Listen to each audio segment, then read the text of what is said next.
The night the candles chose my brother, I learned what it meant to be invisible. 10 bright flames flickered across a chocolate sheet cake that said, "Happy birthday, Amanda," but every eye at the oak table was turned toward Benjamin.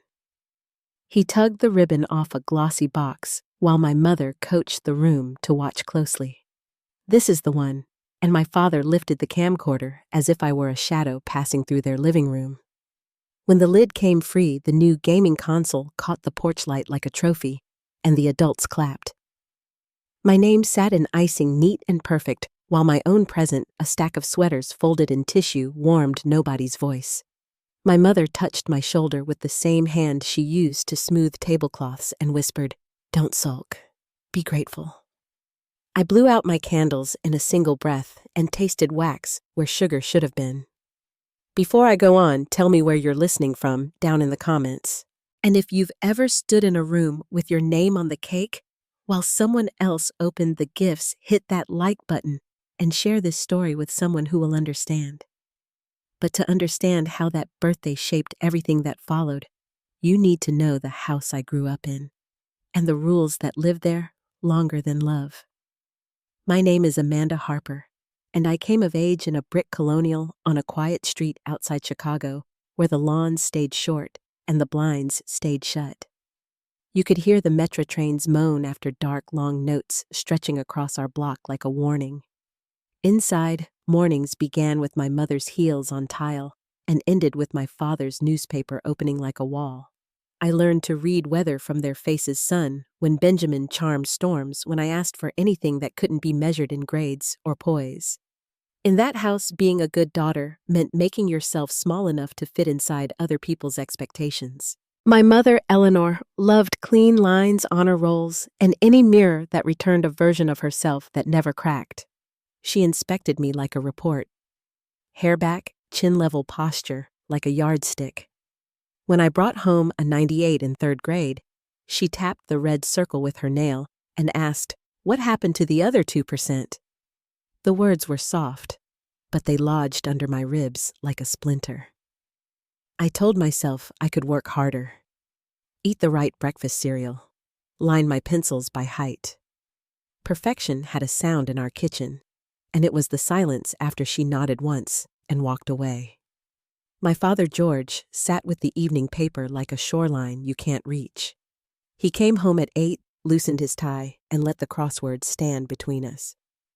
If my mother was the judge, my father was the court stenographer recording the moment, but never ruling on it. Once when I asked him if he thought I should try out for art club, he looked over the top of the business section and said, "Ask your mother," then vanished behind the fold. In our family, neutrality felt like a kind of permission slip, one that excused everything. Benjamin, 3 years older and endlessly forgiven, moved through rooms like they were built for him. When he earned C's, the story became that boys matured later, and systems were unfair to hands-on learners. When he forgot our grandmother's birthday, it was big hearts get busy. He could roll a late-night return into a charming apology before breakfast and earn a stack of pancakes for the effort. I learned to love quietly and wait my turn.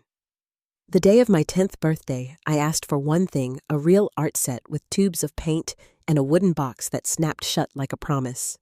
I circled it in the catalog, left it on the counter with a note, and watched my mother move it aside to wipe crumbs with the edge of her palm. By evening, the kitchen smelled like frosting and lemon cleaner. My name centered on the cake looked almost enough. Then, the gifts slid Benjamin's way. Bow to bow, box to box, his grin widened, and the old camcorder followed like a heat-seeking lens. My mother handed me sweaters, practical and warm. "You'll thank me in January," she said.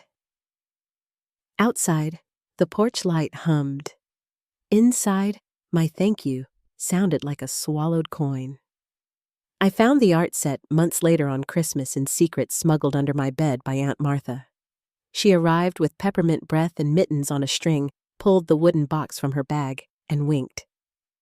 "Don't let anyone dim your light," she whispered, as if light was contraband and love needed smuggling. I carried that box like a lantern through the years that followed. High school laid its rules down without asking me first. I joined debate because it looked clean on applications. I learned to speak without trembling, even as fear braided itself into my lungs. I stayed up until 2 over calculus proofs that made my skull feel too tight. At 16, my mother agreed to a small backyard party, then canceled it 2 days before, because Benjamin had a baseball tournament and the family moves as one. That Saturday, while our neighbors lit tiki torches and the smell of grilled corn drifted through screens, I sat on metal bleachers and watched my mother cheer for a son who swung like a god and missed like a boy. That night, Aunt Martha called and sang Happy Birthday off key. It was the only song I heard. The worst thing anyone ever said about me, I heard by accident. At 17, I rounded the hall to the den and found my mother on the phone, voice soft with affection I didn't know how to earn. "Benjamin has such natural talent," she said, a smile in the words. "Amanda tries hard, and that counts for something." I stood there with a stack of laundry and felt the house tilt. Trying hard in our family was a consolation prize wrapped in respectability. I folded shirts like I was pressing down panic. College became a map in a drawer I opened in secret. I circled schools farther than the winter wind off Lake Michigan, California, with its sun and strangers. When the acceptance letter from Berkeley arrived, I hid it under my pillow for one whole night, as if joy could be smothered by accident. At dinner, I laid the letter on the table like an offering. My mother's fork stopped midair. "California isn't what we discussed," she said, the tone used for stains and broken things. We assumed Northwestern. My father mentioned tuition and looked relieved to have a spreadsheet to stand behind. I told them I needed distance. My mother called it abandonment. "Family first," she said, meaning herself. I said yes to Berkeley anyway and learned how it feels when your own name fits your mouth like a brave thing. That summer, I packed with the care of someone relocating her heart. I rolled jeans, stacked books, and tucked my art set into a corner of the suitcase where it wouldn't crack. At midnight, I sat on the floor with old photo albums spread like maps of places where I had never quite arrived. In every family picture, Benjamin was the center of gravity, parents angling toward him, smiles curving to meet his. I hovered at the edge, with a smile turned up a notch too high, the way people do when they mistake performance for belonging. Sometimes injustice isn't a single blow. Sometimes it's the angle at which every chair is arranged. On my last night at home, the porch light drew a circle on the lawn. Crickets sang like someone else's summer. My mother stood in the doorway with crossed arms and offered advice disguised as, "Love call on Sundays, eat greens, don't get distracted." My father patted my shoulder like a colleague leaving a conference. "Benjamin texted from a friend's house. Bring me back a cool sweatshirt." Aunt Martha hugged me in the driveway and pressed a thin envelope into my hand. A modest check and a note that read, "Fly free, sweet girl. Your life is your own." I tucked it in my shoe like a superstition.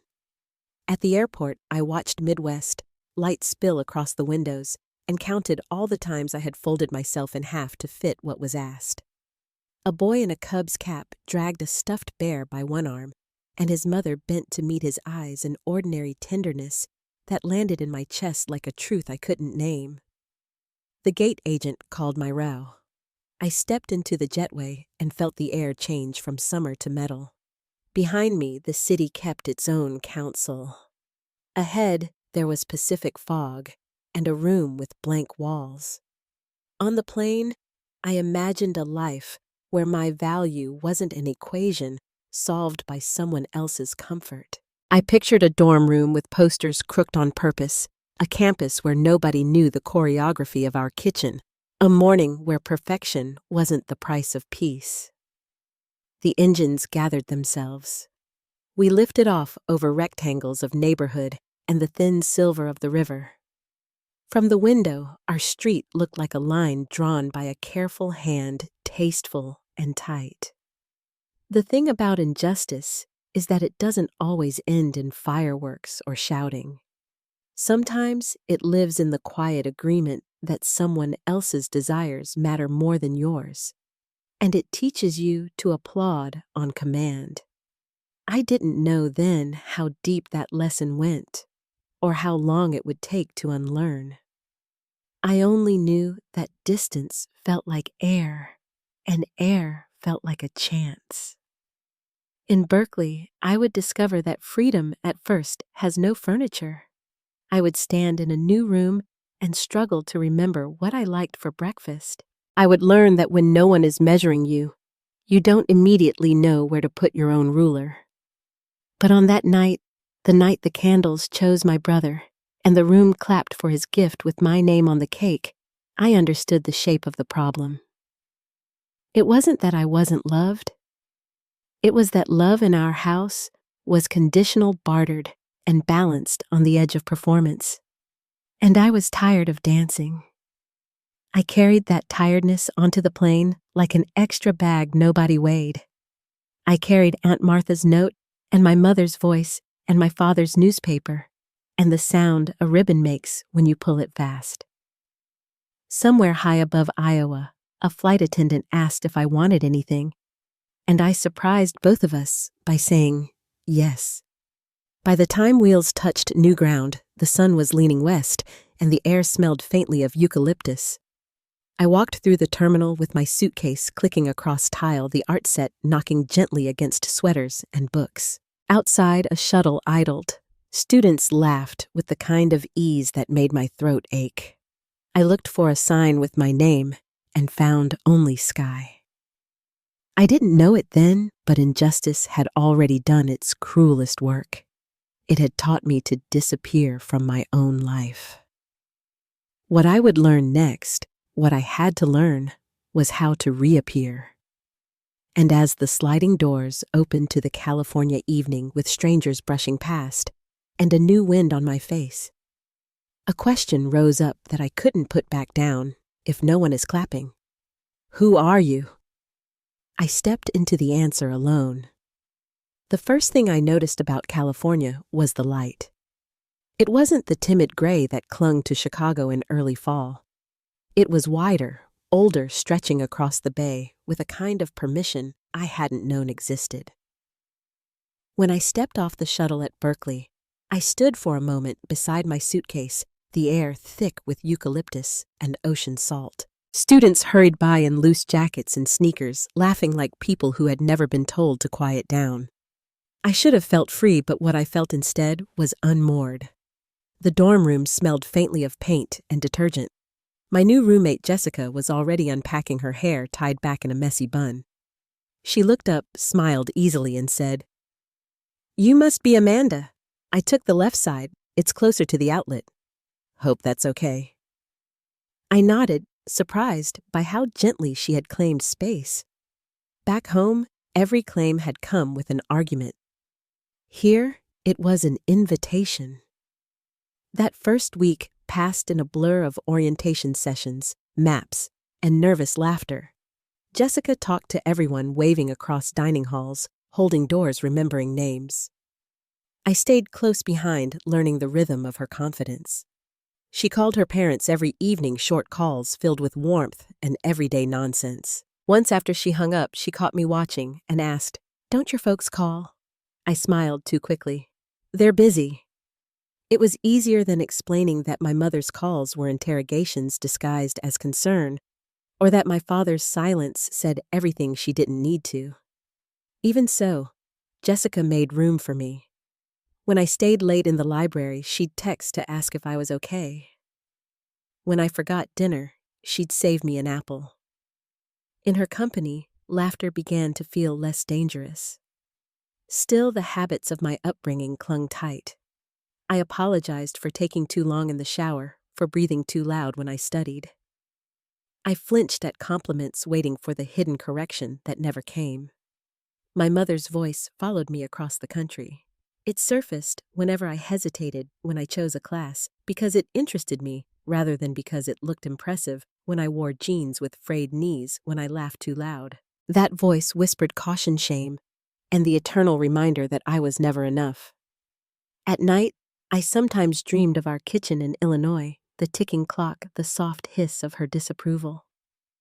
I'd wake to Jessica's soft snoring and the rustle of trees outside our window, and I'd tell myself I was safe, though my body didn't always believe it.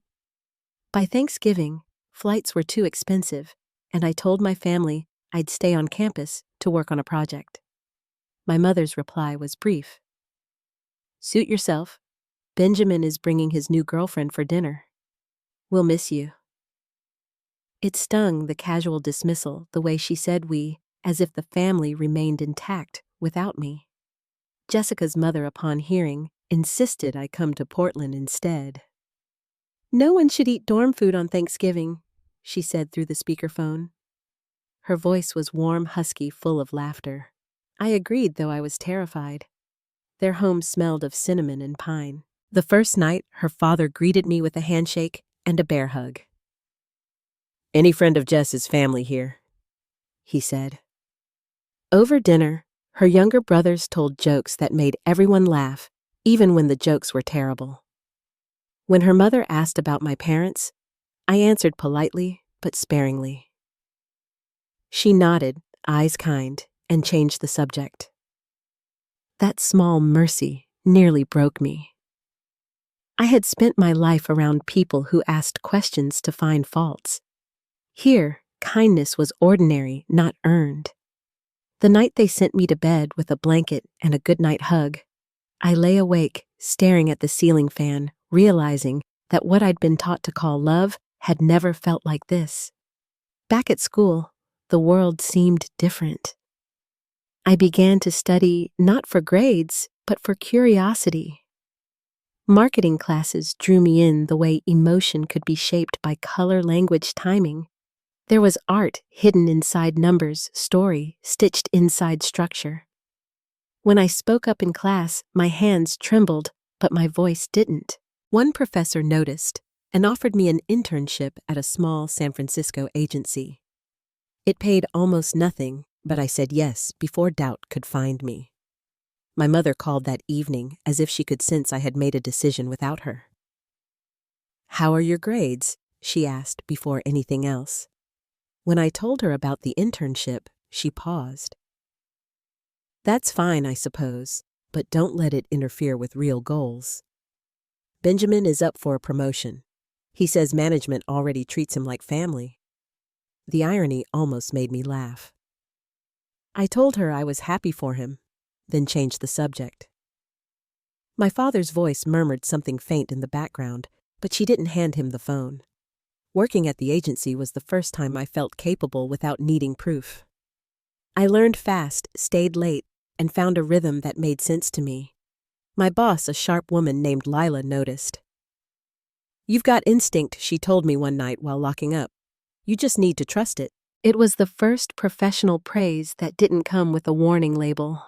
I rode the late train home, smiling at the reflection in the window, unsure when I had last liked the person looking back. Holidays came and went. I still flew home some years, though each visit felt shorter, more strained. My mother greeted me with a tight smile and immediate assessment hair posture close. My father's hello was the same handshake he gave clients. Benjamin brought new girlfriends and old stories retelling his own success, until the air thickened with self-congratulation. I played my part polite and measured watching myself fade around the edges like an old photograph.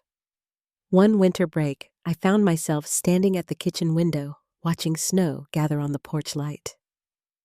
My mother came up beside me, folding a dish towel with military precision. "You should visit more often," she said. "Your brother misses you." I wanted to ask why he never called. Instead, I said I'd try. The truth was, every time I returned, I lost pieces of myself. The city lights, the independence, the growing confidence, they dimmed under the weight of that house. Leaving again felt like surfacing from deep water. Years passed. I built a life on the coast, an apartment filled with sunlight, a job that challenged me, friends who listened without judgment. Aunt Martha became my only steady connection to the past. We spoke every Sunday morning, her voice carrying warmth through the line. She never asked why I stayed away, only reminded me that distance was sometimes survival. "Your mother never learned how to love softly," she once said. "But that's her burden, not yours." Still, guilt has a long half-life. It whispered at night, reminding me that good daughters call, more visit, more forgive more. Therapy helped me recognize that voice for what it was, a ghost of someone else's making. I learned to set boundaries, short and simple. Monthly calls replaced weekly ones. Visits became annual. For the first time, I could breathe without asking permission. By 30, I had what younger me could never have imagined: stability, a circle of friends who felt like chosen family, and a quiet man named Daniel who loved me without trying to fix me. He was steady where I was cautious, patient when I withdrew. One evening, after I told him pieces of my past, the birthdays forgotten, the canceled parties, the phone calls that felt like interrogations, he took my hand and said, "You know, you don't have to earn peace. You just have to stop letting them take it." I didn't answer, but his words stayed with me.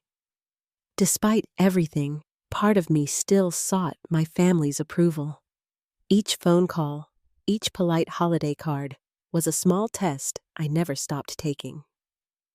I thought I had made peace with that arrangement: cordial distance, no confrontation. Then came the email.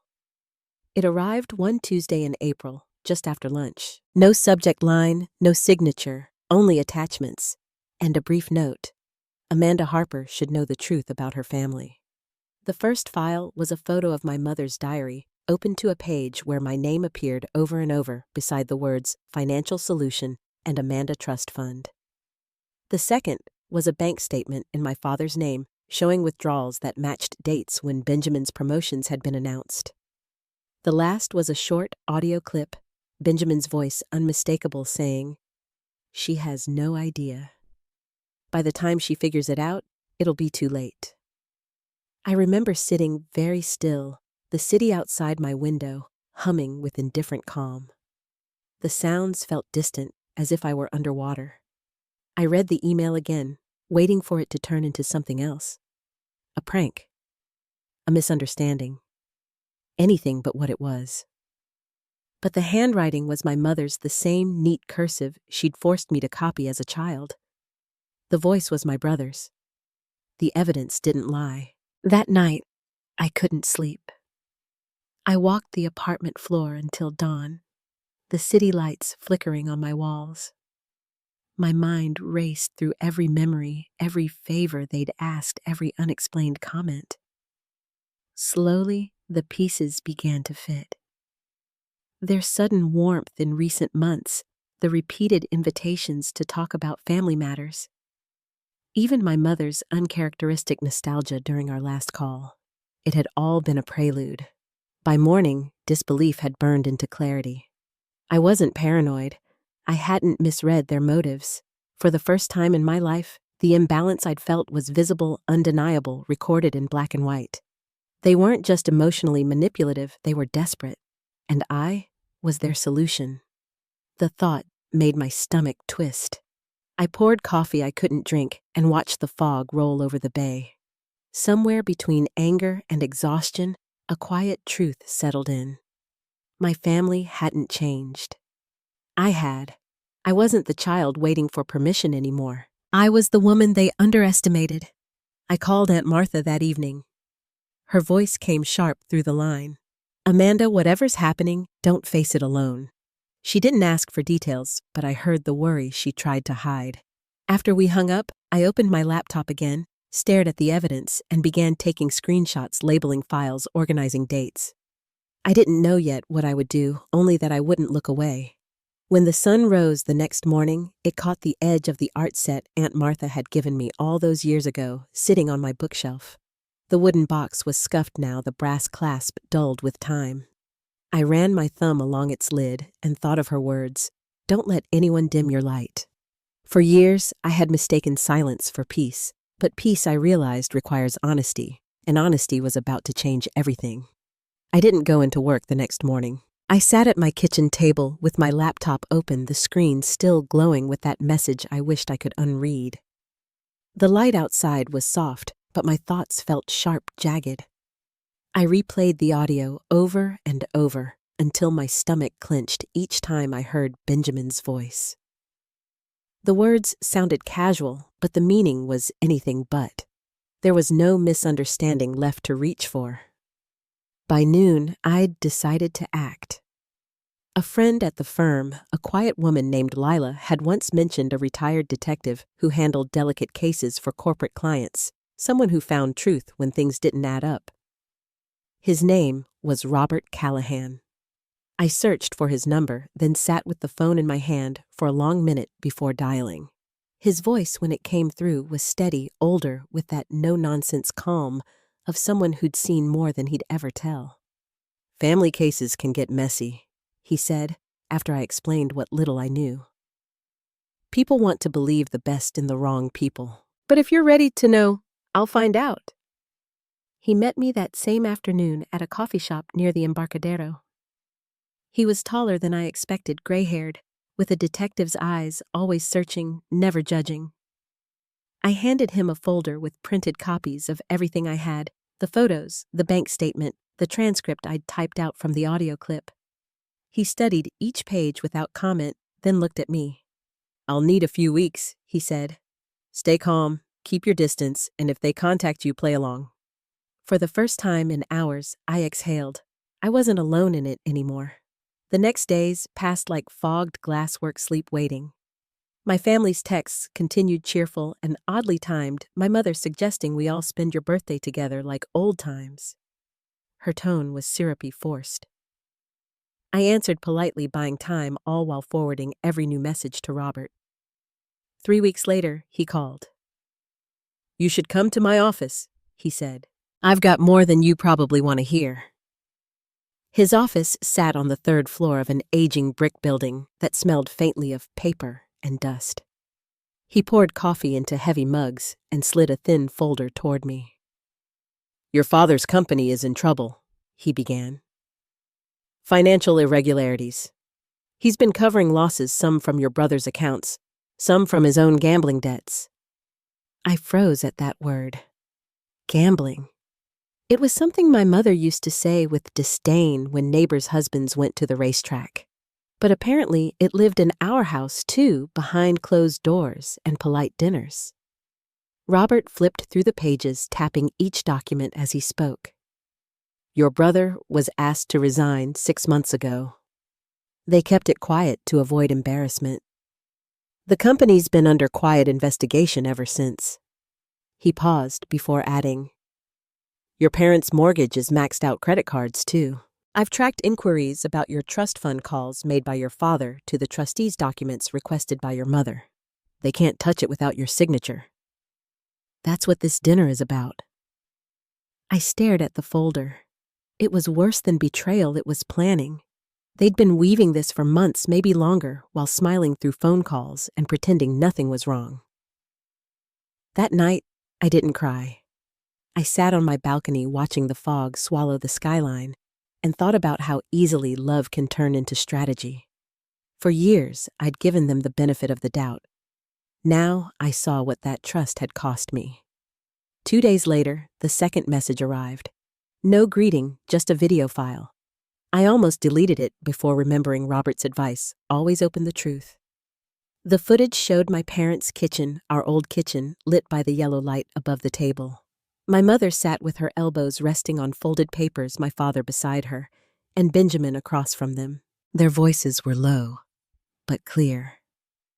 "She'll sign the papers if we present them right," my mother said, her tone cool, methodical. Amanda has always been eager to please. My father sighed. We'll make it sound like it's for tax purposes. Family assets, consolidation, all that. Then Benjamin, leaning in, said the line that broke whatever tether still held me. And if she refuses, my mother didn't hesitate. She won't.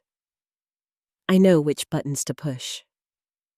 The video ended there, but it played in my mind, on repeat, the certainty in her voice slicing through any remaining hope. That evening, I called Aunt Martha. She picked up on the first ring.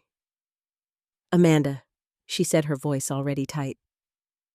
Your mother asked me to come to your birthday dinner next week. Something about paperwork, family assets. Whatever it is, don't sign a thing. Do you hear me? Her words confirmed what I already knew. They were coming to San Francisco with their plan dressed as celebration. After we hung up, I sat in the dark, only the streetlight cutting through my curtains. My anger didn't burn, it froze. It was quiet, precise. Every year, I had given them pieces of myself, hoping it would be enough. But they hadn't wanted me. They wanted control. And now, they wanted my future. I opened my laptop and began to plan. I copied the video to a secure drive, backed up every file, and sent duplicates to Robert. Then I installed a small security system Daniel had once recommended, with cameras by the front door and in the hallway. When he came by that night, I told him everything. He listened in silence, his hand covering mine.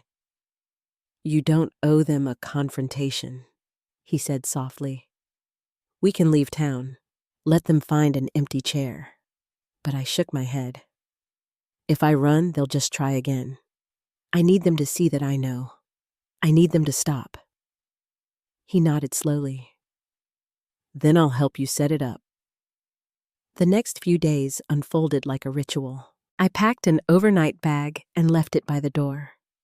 I told my boss I'd be taking a long weekend. I rehearsed what I would say, then decided silence would speak louder.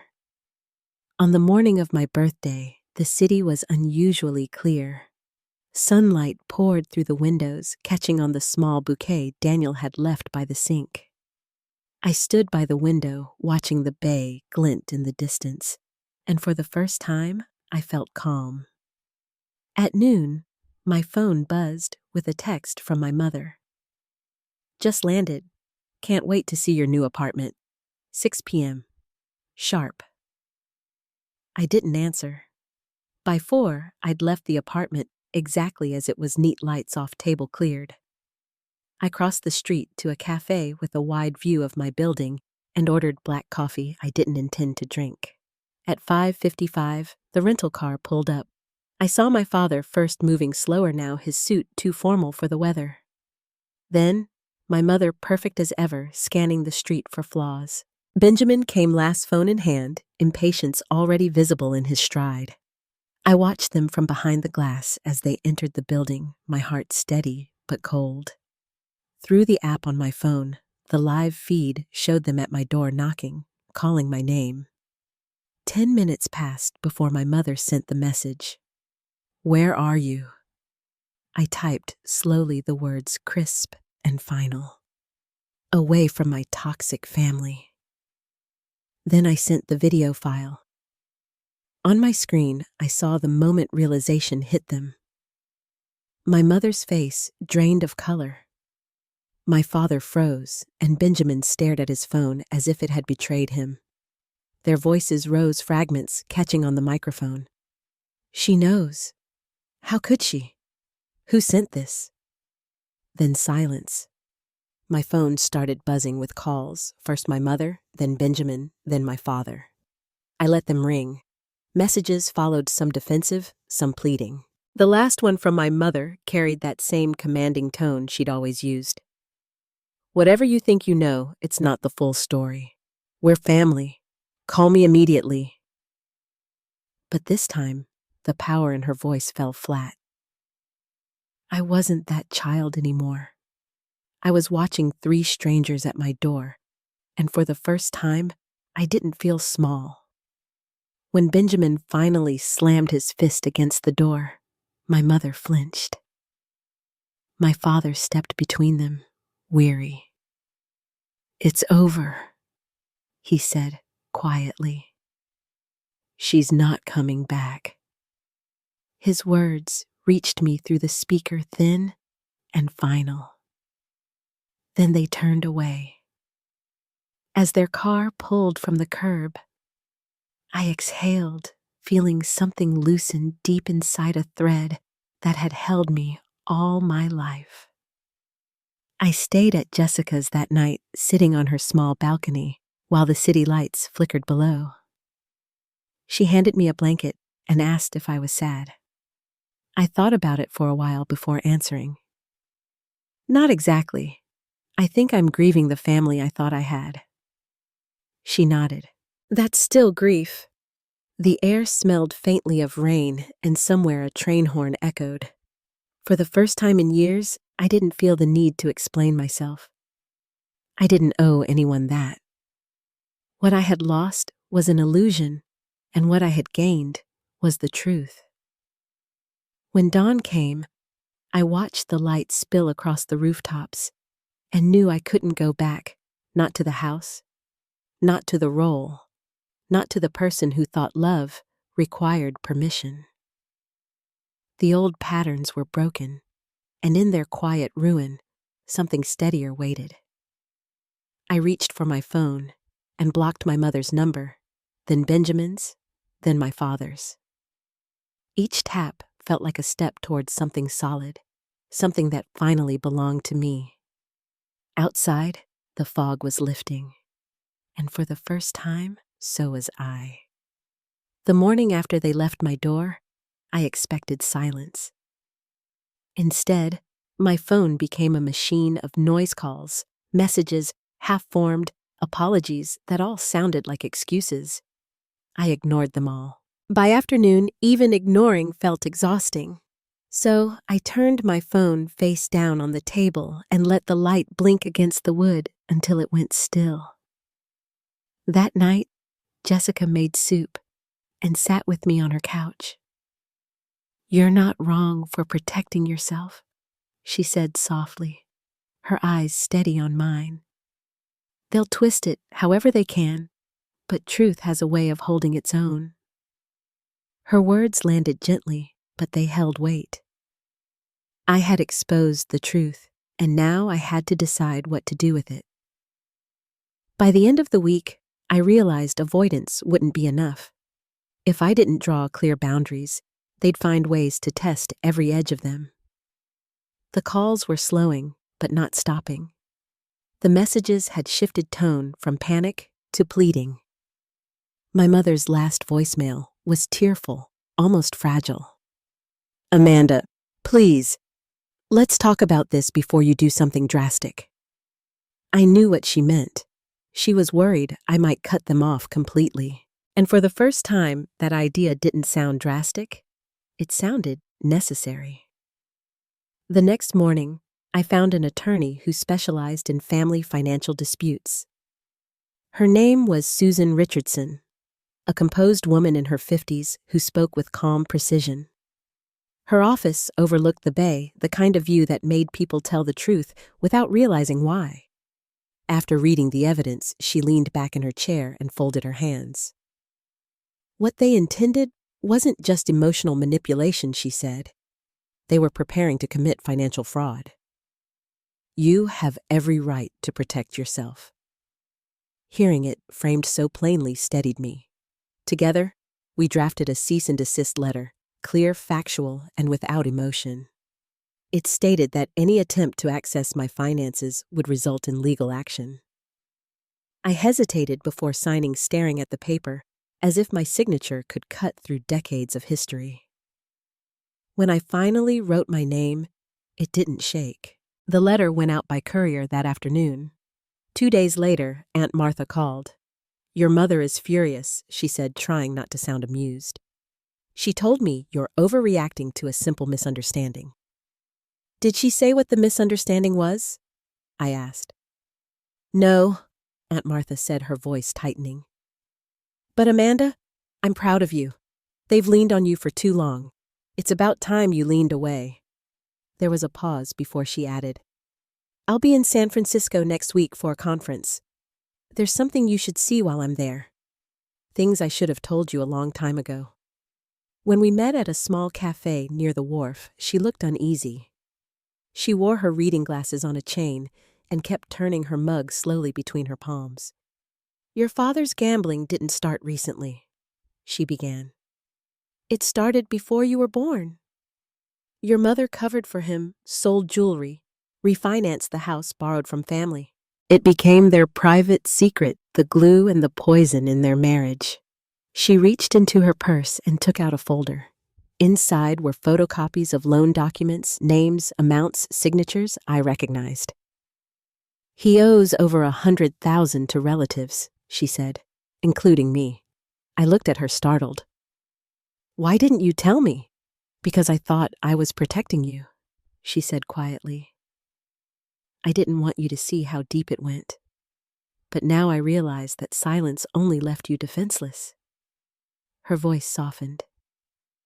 "They're desperate, Amanda. And desperate people don't think straight. Promise me you'll stay careful." I promised. 2 days later, a new message came from my father. "We're coming to San Francisco this weekend.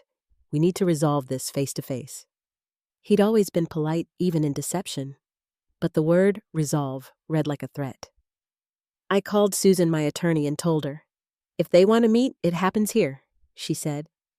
"My office, neutral ground." I relayed her terms to my parents. My mother's reply came quickly. "We don't need lawyers to talk to our own daughter." This is exactly why things are being blown out of proportion. I didn't answer.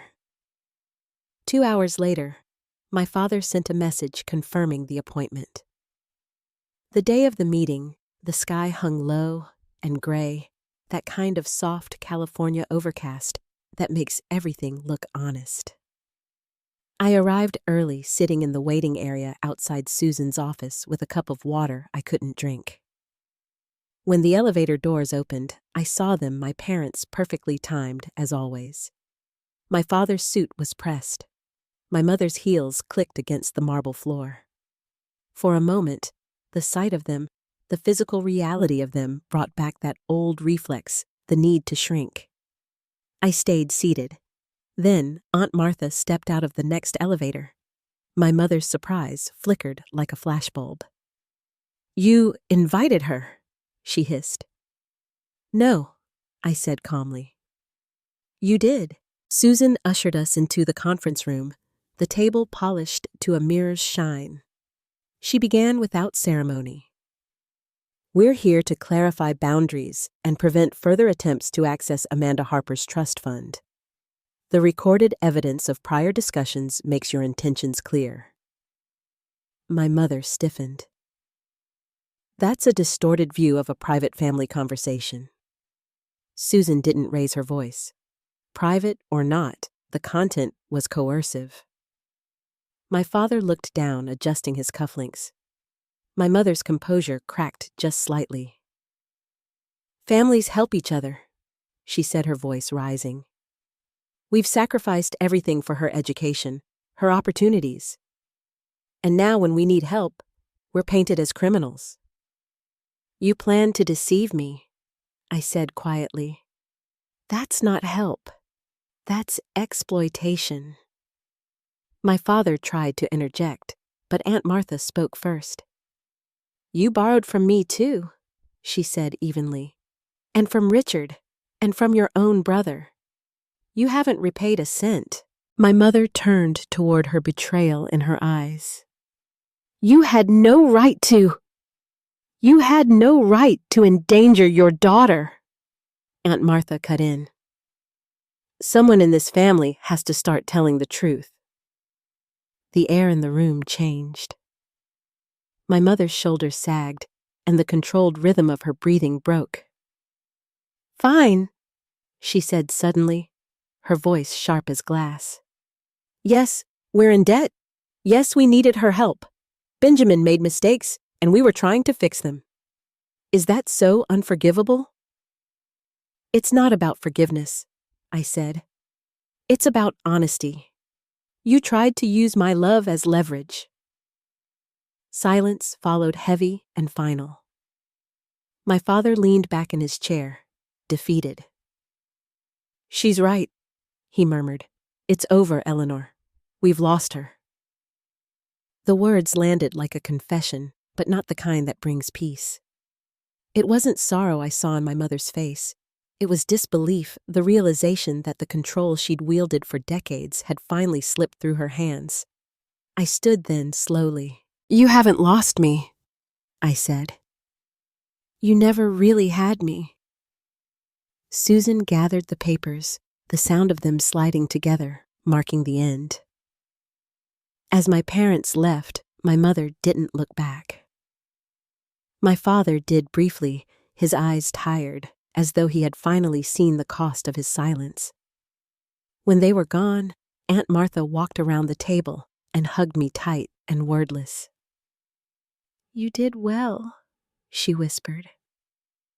I nodded, though my hands trembled. I wasn't sure if I felt victorious or hollow, maybe both. Outside, the clouds had broken. Sunlight spilled onto the street, and the air smelled faintly of rain. Susan placed a hand on my shoulder before leaving. "You've reclaimed your freedom," she said. "Now go live it." The drive home blurred past the bay, the row of eucalyptus trees, the steady hum of traffic. When I reached my apartment, Daniel was waiting by the window. He turned when I walked in, searching my face. "It's done," I said. He nodded, pulling me into his arms. We stood there a long time without words, the kind of silence that finally feels safe. That night, I couldn't sleep. I sat on the balcony watching the city lights scatter across the water. Every so often, I caught myself expecting a message, a call, another attempt to pull me back. But none came. What replaced the waiting was something quieter. Grief, yes, but underneath it, relief. When dawn crept across the horizon, the city felt new. For the first time in my life, I wasn't orbiting someone else's gravity. I was standing still whole and ready to begin again. I didn't know what reconciliation might look like, or if it would ever come. But I knew that whatever came next would start from truth, not obligation. I would build my life on that. The kettle whistled softly inside. I poured tea, watched the steam rise, and thought of Aunt Martha's words, the ones she'd whispered at my 10th birthday, and again just days ago. "Don't let anyone dim your light." Outside, the morning sky was clearing. For the first time in years, I believed her. The morning after that long gray meeting, the world felt hushed. The city woke slowly, fog resting low against the bay, soft as a breath. I stood on my balcony with a cup of coffee cooling between my hands. For the first time in years, there was no one left to please, no expectation waiting to corner me. Just air and quiet, and the sound of the gulls passing somewhere unseen. The days that followed were both heavy and light. Grief drifted in like tidewater, small and steady, never enough to drown me, but always enough to remind me that love and loss are cousins. There were hours I missed my parents, not as they were, but as I'd imagined they could have been. And then there were moments I didn't miss them at all, when the silence of my apartment felt gentler than any phone call we'd ever shared. Jessica checked on me every evening that first week. She brought takeout and stories from work, trying to fill the space with laughter that never asked for anything back. "You're allowed to rest now," she told me one night, curling up on the couch beside me. I wanted to believe her. Learning rest after years of survival takes time. Aunt Martha stayed in the city longer than planned. She found a teaching position at a nearby university and rented a small apartment a few blocks from the park. Some evenings, we'd walk by the water after work, neither of us saying much. She'd share fragments of the past stories about her and my mother, as children, about the pressure that sculpted Eleanor into someone hard and exacting. "Your mother was terrified of imperfection," she said once, her voice quiet. "She thought if everything looked right, nothing could fall apart." Understanding her didn't excuse what she'd done, but it helped me set my anger down. Holding it any longer felt like carrying her burden instead of my own. Weeks turned to months. Spring settled into summer, and I found rhythm again. Work filled my days. Creative projects filled the spaces in between. I started running in the mornings just enough to feel my heartbeat remind me I was alive. Daniel began spending most nights at my place, our routines gentle and easy, coffee brewing shoes by the door, music humming low in the background. One night, he came home with 2 tickets folded into his wallet. "Weekend getaway," he said.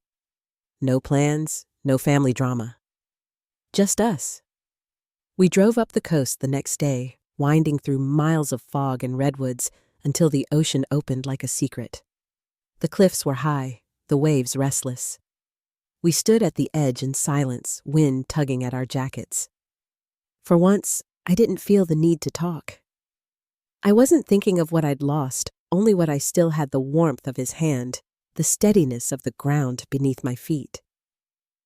Later, as the sun dropped, he looked at me and said, "You know you don't have to keep proving you're strong." "I'm not proving anything," I said softly. "I just finally am." His smile was quiet, the kind that feels like understanding more than approval. When we returned to the city, life resumed its simple rhythm. But something had shifted. The ache that once sat behind every thought had thinned into something gentler, like a scar you can touch without pain. I found myself painting again, something I hadn't done since childhood. On weekends, I'd spread canvases on the balcony, the scent of turpentine mixing with the salt air. I wasn't painting to be seen anymore. I was painting to breathe. 6 months passed before I heard from my family again. The message came from Aunt Martha, not them. "Benjamin's been charged," she told me over tea. "He took a plea deal, probation, restitution. Your parents sold the house." She watched me carefully as if expecting tears, but I just nodded. "How's my mother?" I asked. "She's seeing a therapist," Martha said. "It's hard to tell if it's for healing or damage control, but it's something." I didn't respond right away. The truth was, I didn't wish them suffering. I only wanted distant space, enough for all of us to learn what love wasn't supposed to look like. 3 months later, a letter arrived in my mailbox with my father's handwriting on the envelope. For a moment, I almost set it aside unopened. But curiosity is a quiet thing. It doesn't shout, it whispers. So I read. He apologized in words that felt unpolished raw. He wrote about cowardice, about standing by while my mother's control replaced care, about how easy it is to confuse peace with avoidance. "I don't expect forgiveness," he wrote, "but I hope someday you'll believe that I finally see what I became by saying nothing." When I finished reading, I didn't cry. I just sat by the window watching the fog move in, thinking of the man behind those words. Maybe he had changed. Maybe not. Either way, I wasn't waiting for proof. I drafted a short email in return. Nothing emotional, just acknowledgement. I told him I appreciated the honesty, that I hoped he was finding help. I didn't offer reunion, only respect. The door wasn't open, but it wasn't locked. After that, the months slipped by quietly. Work flourished, life softened. Aunt Martha and I hosted dinners for friends who'd become family: Jessica and her fiancé Daniel's brother and his wife, a few neighbors from our building. We laughed easily around the table, the sound warm and human. It was the kind of laughter that lives in places built on trust. One evening, while washing dishes after one of those dinners, Martha looked over and said, "You've built something beautiful here, Amanda." I smiled. I think I finally learned what family's supposed to feel like.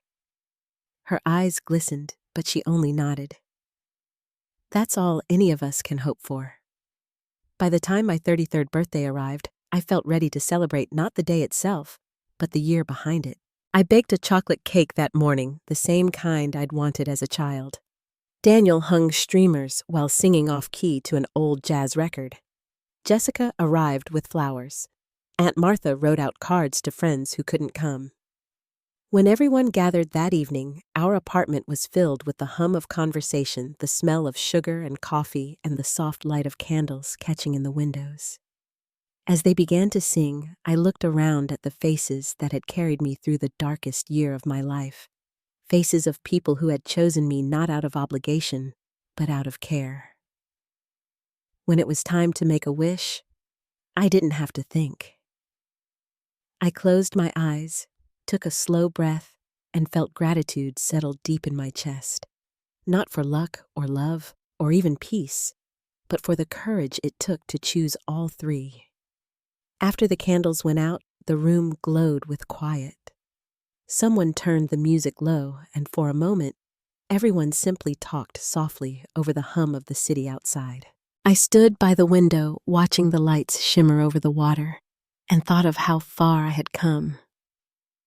Some wounds don't fade because we forgive, they fade because we finally stop letting them define us.